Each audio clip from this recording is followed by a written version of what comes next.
ഞാനൊരു കാര്യം പറ്റേ, ഞാൻ പണ്ട് ചെയ്ത ഈ മറ്റേ ഓൾഡ് തൊപ്പി സാധനമില്ലേ, ഓൾഡ് തൊപ്പി സാധനത്തിന്റെ മൊത്തം ബ്രെയിൻ ഇതാണ് കണ്ടോ നിങ്ങള്. പക്ഷെ അതില് വേറൊരു ഇമോഷണൽ കുറെ കഥ ഉണ്ടോ. കാരണം ഞാൻ ഈ ഷെമീറല്ല, ഞാൻ ഫേമസ് ആയതിനു ശേഷം ഇവരല്ല പിന്നെയും തിരിച്ചു വന്നത്.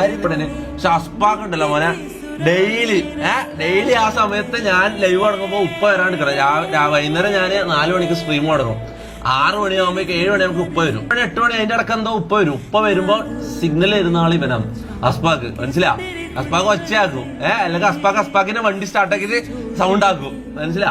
അപ്പൊ എനിക്ക് മനസ്സിലാവും ഉപ്പ വരുന്നുണ്ട്. അപ്പൊ ഞാൻ ലൈവ് നിർത്തും. കാരണം ആ സമയത്ത് ഞാൻ ചെയ്ത സകല അറാം പറപ്പിന്റെയും പ്ലാനിങ്ങും എക്സിക്യൂഷനും ഇവനാണ്. കണ്ടോ? അതെന്തേലും ആയിക്കോട്ടെ. അല്ല ആ കാര്യത്തില്, ആ ഒറ്റ കാര്യത്തില് ഞാൻ പറയാൻ പോനാ, ആ പണ്ട് മുതല് ചെറുപ്പം മുതൽ കാണുന്നേ കാര്യം പറയില്ല. പിന്നെ പറഞ്ഞാൽ പണ്ട് കളിക്കാനൊന്നും ആരും കൂട്ടൂല, ഇവനാ എന്നെ കൂട്ടല്.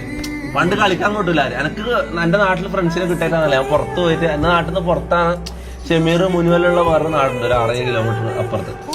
അപ്പൊ എന്റെ നാട്ടിൽ നിന്ന് ആകെ ഇവനെ എന്നെ കൂട്ടലുള്ളൂ. മനസ്സിലായി? വേറെ ആരും കൂട്ടലില്ല. ആ കാര്യത്തിൽ മോനെ അസ്പാക്ക് ഡബിളിയാ.